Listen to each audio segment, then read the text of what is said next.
भारत की संसद में सोनिया गांधी और भारत के सबसे बड़े शत्रु जॉर्ज सोरोस का लिंक दिखाते हुए प्रमाण दिखाए जा रहे हैं। आदरणीय सभापति महोदय, ये राष्ट्रीय और अंतर्राष्ट्रीय मीडिया में ये रिपोर्ट आया है कि कांग्रेस के सीनियर लीडर का जॉर्ज सोरोस से संबंध है, परंतु रवीश कुमार ने चुप्पी साध रखी है बिजनेसमैन सोरोस के भारत के विरुद्ध हो रहे इस कांड पर। कहीं हम जरूरत से ज्यादा, ये भी एक महत्वपूर्ण बात है, दुखी या रोंदू तो नहीं हो रहे हैं। परंतु यही रवीश बिजनेसमैन अडानी पर तो तलवार जैसे तीखे शब्द बोलते हैं। नमस्कार, मैं रवीश कुमार। क्या अमेरिका में अडानी के खिलाफ गिरफ्तारी का वारंट जारी हो गया है? नेता प्रतिपक्ष राहुल गांधी ने मांग कर दी है कि अमेरिका से पहले अडानी को भारत में ही अरेस्ट कर लिया जाए। तो जॉर्ज सोरोस पर रवीश की बोलती बंद क्यों हो जाती है? क्या कुछ फाइनेंशियल कारण है या कोई डर? क्या कारण है भारतीय पत्रकारिता के मसीहा की चुप्पी का भारत के सबसे बड़े शत्रु पर? उत्तर रोंगटे खड़े करने वाला है। जानने के लिए वीडियो को अंत तक देखें और चैनल को सब्सक्राइब कर लें।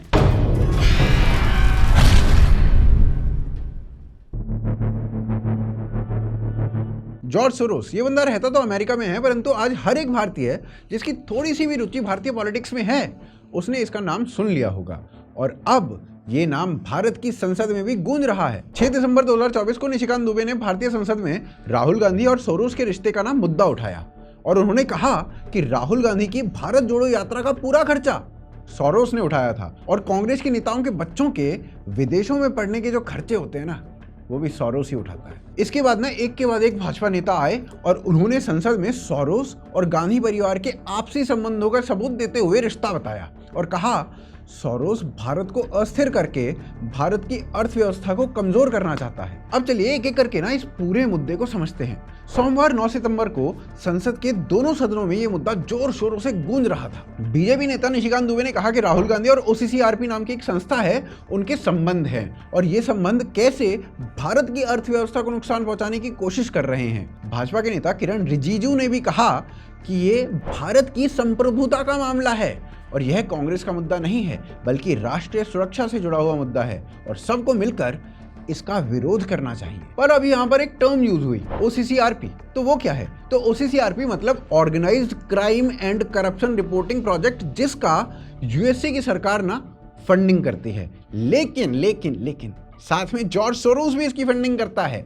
2023 में ही ये बता दिया गया था कि OCCRP हिंडनबर्ग की तरह ही भारत की अर्थव्यवस्था को डिस्टेबलाइज करने के लिए आक्रमण कर रही है। इस पर कांग्रेस के नेता खड़गे ने कहा कि जब सरकार मुद्दों से भटकाना चाहती है तो इसी प्रकार के सवाल उठाती है और उन्होंने कहा कि यदि कोई ठोस सबूत है तो कार्यवाही कर लो। फिर सदन की कार्यवाही दोबारा शुरू होती है और भाजपा के अध्यक्ष JP नड्डा वो कहते हैं कि FDL-AP यानी forum of democratic leaders in Asia Pacific और जॉर्ज सोरोस, इन दोनों के बीच का संबंध चिंता का विषय है, क्योंकि ये जो ऑर्गेनाइजेशन है FDL-AP, इसकी जो को प्रेसिडेंट यानी सह अध्यक्ष हैं वो इस सदन की एक सदस्य भी हैं। FDL-AP जम्मू कश्मीर को एक अलग इकाई के रूप में देखती है, यानी एक अलग राष्ट्र के रूप में, जिससे राष्ट्रीय सुरक्षा के लिए चिंता बनी हुई है और इसीलिए हमारे सदस्य इस पर चर्चा करना चाहते हैं। फिर सुधांशु त्रिवेदी जो भाजपा के प्रवक्ता हैं, उन्होंने एक प्रेस कॉन्फ्रेंस की और इस मुद्दे को सबूतों के साथ पूर्ण रूप से जनता के सामने उजागर किया। उन्होंने इस प्रेस वार्ता में सबसे पहले क्रोनोलॉजी को समझाते हुए कहा कि किसानों की एक रिपोर्ट 3 फरवरी 2021 को संसद सत्र के दौरान आती है। पेगासस रिपोर्ट मॉनसून सत्र से ठीक एक दिन पहले आती है। हिंडनबर्ग की रिपोर्ट बजट सत्र से ठीक पहले आती है। BBC की डॉक्यूमेंट्री अगले बजट सत्र से ठीक पहले आती है। मणिपुर का वीडियो भी जो 2-3 महीने पुराना था, वो मॉनसून सत्र से ठीक एक दिन पहले आता है। सेबी प्रमुख के खिलाफ रिपोर्ट संसद सत्र से ठीक पहले आती है। तो ये सब मात्र सहयोग नहीं है, बल्कि सुनियोजित तरीके से इस प्रकार के काम किए जाते हैं और इसकी जांच होनी ही चाहिए। पर जांच तो आप नहीं करनी है सर, करवा लो, कौन रोक रहा है? फार्मर्स को लेकर एक रिपोर्ट आई थी 3 फरवरी 2021 को। भारत की संसद का सत्र था 29 जनवरी 2021। पेगासस रिपोर्ट आई 18 जुलाई 2021 को। मानसून सत्र था 19 जुलाई 2021 को। हिंडनबर्ग रिपोर्ट आती है 24 जनवरी 2023 को। भारत की संसद का बजट सत्र है 30 जनवरी 2023 को। BBC की डॉक्यूमेंट्री आती है 17 जनवरी 2023 को और संसद का सत्र है 30 जनवरी 2023 से। मणिपुर का वीडियो रिलीज होता है 19 जुलाई 2023 को, जबकि भारत का मानसून सत्र शुरू होता है 20 जुलाई 2023 को। और 10 मई 2024 को वैक्सीन को लेकर एक रिपोर्ट आती जब भारत के चुनाव में भारत का चुनाव प्रचार अपने चरम के ऊपर था। फिर सेबी के चीफ के अगेंस्ट रिपोर्ट आती है अगस्त 2024 में जब भारत की संसद का सत्र चल रहा था। और अभी आपने देखा कि 25 नवंबर से हमारा सत्र शुरू होना था और 20 नवंबर को यूएस में एक रिपोर्ट आती है। अब मैं देश के करोड़ों जनमानस से पूछना चाहता हूं, यह सिर्फ महज संयोग है या एक व्यवस्थित भारत विरोधी प्रयोग है? फिर इसके बाद सुधांशु जी आगे बताते हैं कि FDL-AP उसकी सह सदस्यों में सोनिया गांधी का नाम शामिल है और यह संस्था सोरोस से फंड्स प्राप्त करती है। और इसमें सबसे गंभीर बात यह है कि इस संस्था के द्वारा ना जम्मू कश्मीर को एक स्वतंत्र देश बताया जाता है। इसी संस्था से कांग्रेस की सबसे बड़ी लीडर का संबंध देश के लिए कितना बड़ा खतरा है वो आप और मैं हम दोनों ढंग से जानते हैं। और Sonia Gandhi ji in the capacity of chairperson of the Rajiv Gandhi foundation, ये आप देख सकते हैं। भारत में डेमोक्रेसी खत्म हो रही है और कश्मीर में जस्टिस होना चाहिए, उसके लिए पाकिस्तान के थिंक टैंक का इंटरव्यू है। Financial support by contribution from Soros foundation. फिर सुधांशु त्रिवेदी आगे ये भी बताते हैं कि सोरोस वही व्यक्ति है जिसने $1 बिलियन वित्तीय खर्चे से मोदी सरकार को गिराने की बात साफ साफ कही थी। अब ये तो हाल की बात है, लेकिन गांधी परिवार और खासकर राहुल गांधी का सोरोस के साथ ना पुराना रिश्ता रहा है। कांग्रेस के नेता शशि थरूर ने सोरोस को 2009 में ही अपना पुराना दोस्त कहा था और उसे एक विनियोजक से बहुत ज्यादा कुछ बताया था। राहुल गांधी की भारत जोड़ो यात्रा में उनके साथ कंधे से कंधा मिलाकर चलता ये आदमी, इसका नाम है सलिल शेट्टी, जो कि ओपन सोसाइटी फाउंडेशन का वाइस प्रेसिडेंट है। और इस संस्था को ना सोरोस के माध्यम से ही सीधे पैसे मिलते हैं, बल्कि उसी की है भाई। और इसे ना आप यहाँ लगाए सबूतों के आधार पर वेरीफाई कर सकते हो आराम से। राहुल गांधी जब अगस्त 2023 में अडानी के ऊपर आरोप लगाते हुए प्रेस वार्ता कर रहे थे ना, तब उसको OCCRP अपने हैंडल से शेयर भी कर रहा था। और इन सब के अलावा सोरोस और गांधी परिवार, इन दोनों का अडानी पर जो विचार है वो भी एग्जैक्टली सेम है। तो भाई साहब, दाल थोड़ी सी काली है या पूरी ही काली है, वो आप कमेंट्स में बताइए। कुछ लोगों के अनुसार सोरोस जो है ना वो अमेरिकी डीप स्टेट का आदमी है, जो एशियाई तथा मध्य पश्चिमी देशों की राजनीति में सीधे हस्तक्षेप करता है और उनका तख्ता पलट भी करवा देता है। और अभी जो हाल में बांग्लादेश में हुआ ना, वो तख्ता पलट ऐसे ही नहीं हुआ, उसके पीछे भी कहीं ना कहीं जॉर्ज सोरोस का हाथ बताया गया है। इतने साक्ष्य होने के बावजूद भी रवीश कुमार जैसा खोजी पत्रकार जो अडानी पे कोई छींक भी दे तो वीडियो बना देता है, वो पत्रकार आखिर इस मुद्दे पर इतना खामोश क्यों है? जो एक हिंडनबर्ग की रिपोर्ट आने पर अडानी पर इतने सारे सवाल खड़ा कर देता है, वो भी हिंडन नदी में कूद कूद कर, वो सोरोस के मुद्दे पर इतना गुमसुम सा क्यों है? चलिए इसे अगले अध्याय में समझते हैं। संसद में हल्ला हो रहा है। सोनिया सोरोस लिंक ने चर्चा में अपनी जगह बना ली है। प्रमाण सामने रखे जा रहे हैं, पर ईमानदारी का मसीहा, पत्रकारिता जिनकी कोख में पलती है, कदाचित वो रवीश कुमार जी इससे प्रसन्न नहीं है, या फिर वो डर रहे हैं, एकदम चुप हैं। परंतु रुकिए, इस मुद्दे के साथ एक और मुद्दा भी तो था, और उस मुद्दे को उठाने का जिगरा केवल रवीश जी के पास है। अडानी पर लगे आरोपों की जांच संविधान के तहत बनी एजेंसियों से होनी चाहिए या बहुसंख्यक के वोट से जीत कर आए नरेंद्र मोदी की मर्जी से नहीं होनी चाहिए? क्या बहुसंख्यक की इच्छा में यह भी शामिल है कि अडानी के मामले में आरोप चाहे जितने लग जाएं, जांच कभी नहीं होगी? बिल्कुल रवीश जी, बिल्कुल। क्या ही हुआ अगर सोरोस ने एंटी इंडिया एलिमेंट्स को फंड कर दिया तो? मुद्दा तो अडानी है। मुद्दा तो यही है कि बहुसंख्यकों को इतना अधिकार कैसे मिल गया कि वो चीज़ों पर अपनी राय रख सके। इससे क्या फर्क पड़ता है कि अगर संसद में प्रमाण पेश किए जा रहे हैं कि कांग्रेस और जॉर्ज सोरोस मिलकर भारत विरोधी तत्वों को फंडिंग कर रहे हैं? क्या यह कोई महत्वपूर्ण मुद्दा है? अगर आपका जवाब हाँ है तो आप भयंकर भूल कर रहे हैं।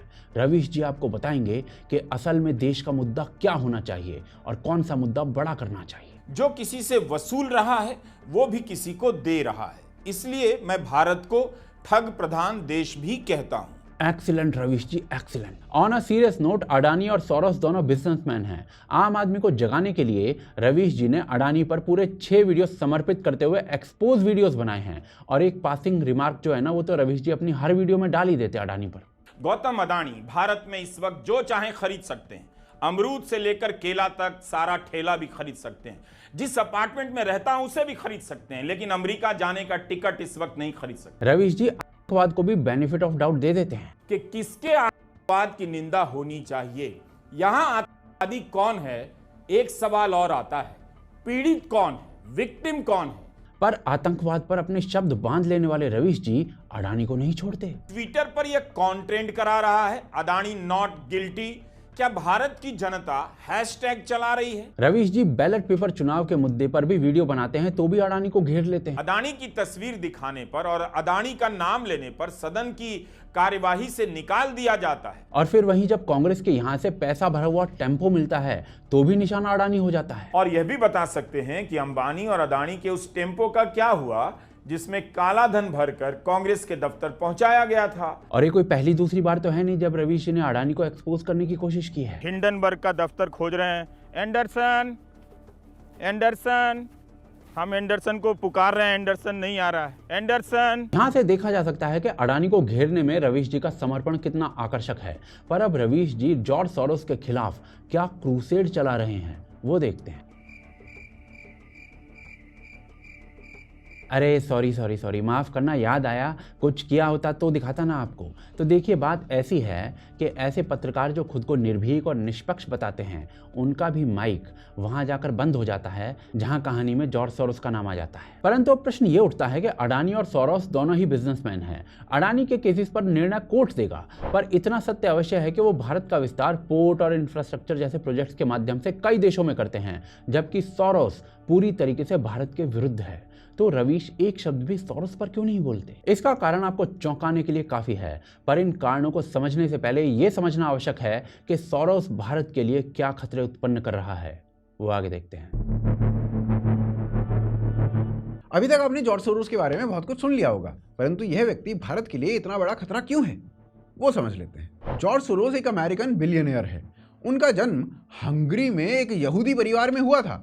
हिटलर के जर्मनी में जब यहूदियों को मारा जा रहा था तो वो किसी तरीके से बच गए थे। दुनिया भर में बहुत सारे लोग इन्हें फिलैंथ्रोपिस्ट के रूप में जानते हैं, जिन्होंने हजारों स्कूल, अस्पताल बनवाए हैं और लोकतंत्र और मानव अधिकार के लिए लड़ने वाले संगठनों की ये मदद भी करते हैं, ऐसा भी वो लोग मानते हैं। पर अगर ऐसा है तो इस आदमी को भारत के लिए इतना बड़ा खतरा क्यों बताया जा रहा है? चलिए थोड़ा सा ना पीछे से समझना शुरू करते हैं। साल 1979 में सोरोस ने ओपन सोसाइटी फाउंडेशन नाम से एक संगठन की स्थापना की, जो अब भी करीब 120 देशों में काम करती है। लोकतंत्र और मानवाधिकार की रक्षा करना और सोशल जस्टिस को बढ़ावा देना इस संगठन का मोटो है। ये मैं नहीं कह रहा हूं, ऐसा इस फाउंडेशन के मैनिफेस्टो में लिखा गया है। पर इसी ओपन सोसाइटी के फाउंडर जॉर्ज सोरोस ने 2020 में भारत को अपना असली चेहरा दिखाया। खुद को लोकतंत्र का रक्षक कहने वाले सोरोस ने दुनिया के सबसे बड़े लोकतंत्र के प्रधानमंत्री नरेंद्र मोदी पर आरोप लगाया कि भारत एक लोकतंत्र है, लेकिन मोदी लोकतंत्रवादी नहीं है।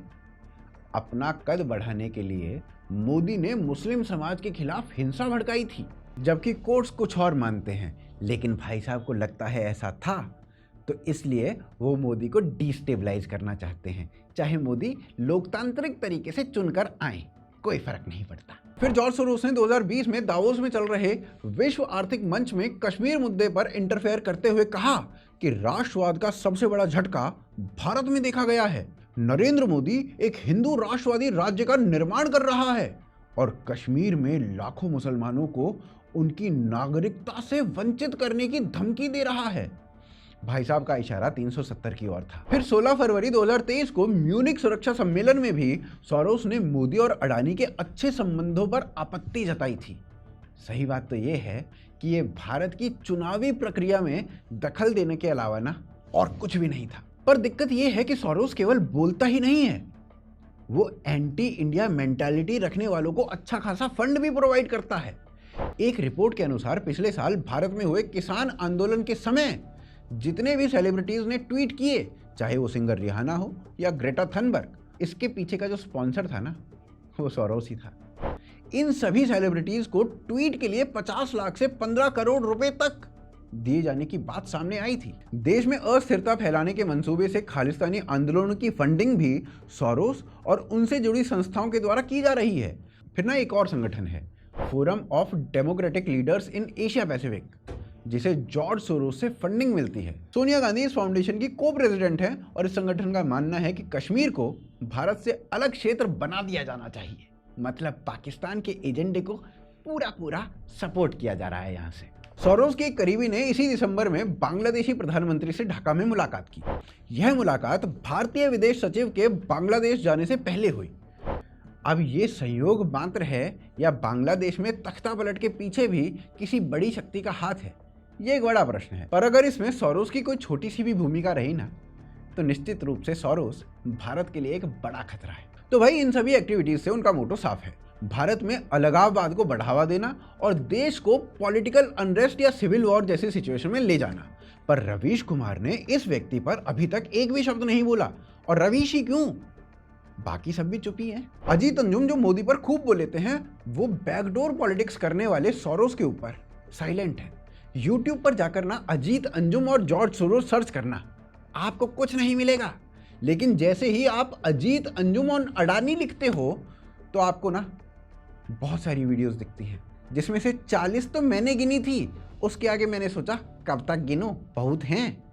और सब में कंटेंट कैसा, अडानी कांड पे सुप्रीम कोर्ट, अब फंसेंगे अडानी, ऑपरेशन अडानी दोस्त बचाओ, अडानी को धंधा दिलाने के लिए मोदी करते हैं विदेश यात्रा, मोदी अडानी और चीनी कंपनियों का ट्रायल क्यों छुपाया गया आपसे। फिर एक और पत्रकार हैं अविशार शर्मा, ये भारत सरकार को हमेशा झूठा ठहराते हैं, पर सोरोस जैसे लोगों के ऊपर इनकी जुबान पर ताले लगे रहते हैं। अविशार शर्मा और जॉर्ज सोरोस आप यूट्यूब पर जाकर सर्च करो तो चाह कर भी आप कुछ नहीं ढूंढ पाते। लेकिन अडानी पर आहा, देखो राहुल गांधी ने लिया अडानी का इंटरव्यू, अडानी के विरोध का नायाब तरीका, बीजेपी अडानी पर बहाने क्यों बना रही है, फंस गया है अडानी, अडानी कांड में गिर सकती है भाजपा की सरकार, अडानी को गिरफ्तार क्यों नहीं कर रहे हैं मोदी। पहले अमेरिकी अदालत गिरफ्तारी का वारंट जारी करती है, उसके बाद कीनिया जो है तमाम समझौतों को रद्द कर देता है। और अब खबर आ रही है फ्रांस और बांग्लादेश से। फ्रांस की सबसे बड़ी तेल कंपनी टोटल एनर्जीज, उन्होंने कहा कि अडानी के खिलाफ जो भ्रष्टाचार की जांच चल रही थी, अडानी समूह ने इसकी जानकारी ही नहीं दी थी। पर जॉर्ज सोरोस पर कुछ नहीं बोला भाई ने। क्यों? भारत का बिजनेसमैन करप्ट होगा, लेकिन अमेरिका का भारत विरोधी बिजनेसमैन बढ़िया आदमी है भाई साहब इनके हिसाब से। और ऐसा ही कुछ हाल ना ध्रुव राठी का भी है। उसके अनुसार ऐसे पत्रकारों के पापा जॉर्ज सोरोस एक मसीहा आदमी है भाई साहब, महापुरुष। कर लो, गूगल कर लो। तो आइए गूगल करके देखते हैं कि कौन है ये जॉर्ज सोरोस। जॉर्ज सोरोस एक हंगेरियन अमेरिकन बिलियनियर है और वे एक investor, hedge fund manager, short seller और फिलैंथ्रोपिस्ट है। लेकिन ऐसे पत्रकारों के पापा खुद कह चुके हैं कि मेरा सोशल प्रॉब्लम से कुछ लेना देना नहीं है, मेरा काम है बस पैसा छापना। I am basically there to make money. I cannot and do not look at the social consequences of what I do. 2024 के लोकसभा चुनाव में तो ध्रुव राठी ने अपने फैन फॉलोइंग का इस्तेमाल मोदी विरोधी भावनाएं भड़काने में खूब किया। पर वही राठी अपने ट्विटर पर सोरोस को जस्टिफाई करता हुआ भी दिख जाता है। और जो राठी ने बोला वो तो सब ना पॉजिटिव साइड है, पर भाई साहब नेगेटिव साइड कौन बताएगा। मोदी के विरुद्ध बोलना इनका अधिकार है और मोदी के विरुद्ध किसी भी मुद्दे पर बोलना ही चाहिए, पर सोरोस जैसे व्यक्ति के विरुद्ध ना बोलना, ये भी ना बहुत कुछ बोलता है। अब ऐसे दौर में ना एक भारतीय होने के नाते हमारा चिंतित होना बनता है, वो भी तब जब इतने बड़े बड़े पत्रकार, मैगसेसे विनर्स, वो कुछ नहीं बोल रहे हैं। पर प्रश्न ये उठता है कि कमबख्त ये बोल क्यों नहीं रहे हैं। तो ना रवीश कुमार जॉर्ज सोरोस पे क्यों नहीं बोलते हैं, इसको आगे देखते हैं। देखिए, रवीश कुमार ना कुछ बोल नहीं रहे, वो जॉर्ज सोरोस के ऊपर एकदम साइलेंट हैं। उनकी चुप्पी का कारण क्या हो सकता है, यह जानना आवश्यक है, क्योंकि रवीश कुमार की परिभाषा देने वाले उन्हें निर्भीक कहते हैं। 11 सितंबर 2022 एक डॉक्यूमेंट्री रिलीज होती है जिसका नाम था व्हाइल वी वॉच्ड। और जानते हैं इसका हिंदी में नाम क्या था? हिंदी में इसका नाम था नमस्कार, मैं रवीश कुमार। ये डॉक्यूमेंट्री रवीश के जीवन पर बनी है। इस डॉक्यूमेंट्री को 3 लोगों ने प्रोड्यूस किया, ल्यूक डब्ल्यू मूडी, खुशबू रंका और विनय शुक्ला। और इसके जो डायरेक्टर थे ना, वो भी विनय शुक्ला ही थे। परंतु ये तीनों नाम ना जाने पहचाने से लगते हैं, क्योंकि इन तीनों ने 2016 में एक और डॉक्यूमेंट्री बनाई थी जिसका नाम था एन इनसिग्निफिकेंट मैन, जो कि बेस्ड थी अरविंद केजरीवाल के राजनीतिक जीवन पर। अगर आप देखेंगे तो पाएंगे कि एन इनसिग्निफिकेंट मैन को लिखा भी इन्होंने ही, डायरेक्ट भी इन्होंने ही किया और प्रोड्यूस भी इन्होंने ही किया। क्या ये दोनों फिल्में इत्तेफाक से एक ही लोगों द्वारा बना दी गई या फिर इसके पीछे कोई है? माना जाता है कि जॉर्ज सोरोस का रवीश के जीवन पर बनी डॉक्यूमेंट्री वाइल्ड विल वॉच्ड के साथ लिंक है और जॉर्ज सोरोस ने अपने पैसे लगाए हैं इस डॉक्यूमेंट्री में। बाकी थोड़ा डीप स्टेट वगैरह की बातों में घुसेंगे ना तो कॉन्स्पायरेसी थ्योरी बनने लगेगी, तो उसे थोड़ा अवॉइड करते हैं। अन्यथा फोर्ड फाउंडेशन से फंडेड रिपोर्टर्स विदाउट बॉर्डर्स वाले किसी को ऐसे अवार्ड नहीं देते। नरेंद्र मोदी और अडानी दो ऐसे व्यक्ति हैं जिनके लिए रवीश का प्रेम छुपा ही नहीं छुपता है। ऐसा कोई दिन नहीं जाता जब रवीश जी इन दोनों को याद नहीं करते हों। ऐसी कोई शाम नहीं जाती जो इनके बिना रवीश की बीत जाती हो। रवीश कुमार अक्सर इनडायरेक्टली नरेंद्र मोदी की तुलना हिटलर से करते हैं। वो उन्हें कभी भी फासिस्ट, तानाशाह जैसे प्यारे प्यारे शब्दों से पुकारने लगते हैं। इसके अलावा जब अडानी ने एनडीटीवी को खरीदा था, उसी दिन रवीश ने यह कहकर एनडीटीवी से इस्तीफा दे दिया था कि अडानी ने ऐसा मोदी के कहने पर किया है। और सिर्फ रवीश कुमार, जी हाँ, रवीश कुमार की आवाज को रोकने के लिए अडानी ने एनडीटीवी को खरीदा है, वरना रवीश कुमार एनडीटीवी में काम करते करते अडानी को एक्सपोज कर देते और इसके साथ ही मोदी की सत्ता को पलटकर देश का लोकतंत्र बचा लेते। इसके इतर दूसरी तरफ जॉर्ज सोरोस वो शख्स हैं जिन पर दुनिया के नेताओं ने आरोप लगाया है कि वो वहां की सत्ता को बदलना चाहते हैं। इजराइल सोरोस के एनजीओज पर हमास को फंडिंग देने का आरोप लगाता है। बैंक ऑफ इंग्लैंड के साथ सोरोस ने 1992 में क्या किया था ये सबको पता ही है। और जॉर्ज सोरोस मोदी और अडानी को अपना सबसे बड़ा दुश्मन मान चुका है। वह कहता है कि भारत में डेमोक्रेटिक रिवाइवल होना चाहिए। Modi and business tycoon Adani are close allies. Their fate is intertwined. Adani Enterprises tried to raise funds in the stock market but failed. Adani is accused of stock manipulation and his stock collapsed like a house of cards. Modi is silent on the subject, but he will have to answer questions from foreign investors and in parliament. इसके लिए George Soros ने billions of dollar की funding भी announce की है। अब रवीश जी और George Soros दोनों भारत की राजनीति में बदलाव लाना चाहते हैं। दोनों के शत्रु मोदी और अडानी हैं और दोनों कांग्रेस, जो कि भारत का दूसरा सबसे बड़ा राजनीतिक दल है, उससे उम्मीद लगाए हुए हैं। अब जब दोनों का निशाना एक है तो ऐसे में रवीश कुमार जॉर्ज सोरोस के ऊपर एक भी बयान क्यों देंगे? वो तो अपने जीवन पर उस डॉक्यूमेंट्री फिल्म बनने का साथ देंगे जिसमें जॉर्ज सोरोस के पैसे लगने की बातें हैं। बस कदाचित इतना सा कारण है रवीश जी की निर्भीक चुप्पी का, जो सोरोस जैसे भारत विरोधी व्यक्ति पर खामोश है। आपको क्या लगता है, रवीश जी अपनी चुप्पी तोड़ेंगे? कमेंट्स में बताएं। चैनल को सब्सक्राइब करें और वीडियो को शेयर अवश्य करें। सपोर्ट करें हमारे कार्य को patreon.com और UPI के माध्यम से, जिनके लिंक आपको डिस्क्रिप्शन और पिन कमेंट में मिल जाएंगे। स्क्रीन पर भी आप UPI का एड्रेस देख सकते हैं। साथ ही साथ जो वीडियो आपको इस समय स्क्रीन पर दिख रहा है उसे अवश्य देखें।